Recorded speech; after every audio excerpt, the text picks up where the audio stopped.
With less than 2 weeks to go now before Election Day, one of the tightest Senate races in the country is right here in Indiana. Very small margin between the Democratic incumbent, Joe Donnelly, and the Republican challenger, Mike Braun.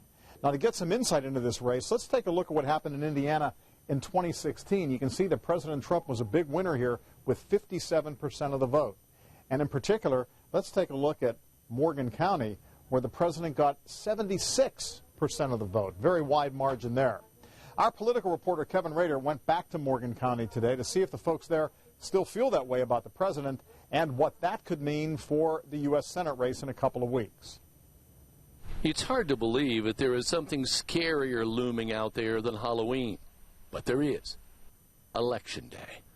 I know, boo, eek, but Indiana voters will be making a decision that could affect the entire country. Were you for Donald Trump 2 years ago? Yes, I am. Are you still? Yes, I am. Why? Because he has went against the government and those sewer holes in Washington. That's why. He has a lot of good things about him. I know that people have misjudged him, but he is for the people. Ryan Jones did not support President Trump in 2016. He sees him more as an entertainer.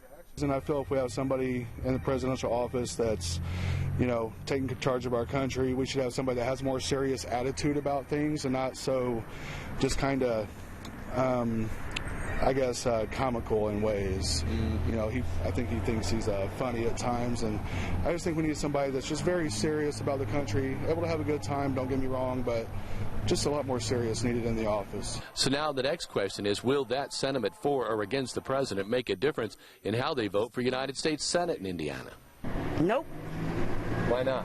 Because I go for each one. Even though he endorsed him, I want to know what this Mike Braun can do. I'm still indecisive about that. Thanks for asking. So we have two people for and against the president who say their sentiment toward him will not affect the vote they cast in the United States Senate, which supports what we're seeing in all the polls. Undecideds may very well determine this race.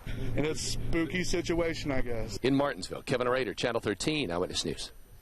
The Indiana Bureau of Motor Vehicles will extend hours to make sure everyone has an ID on Election Day.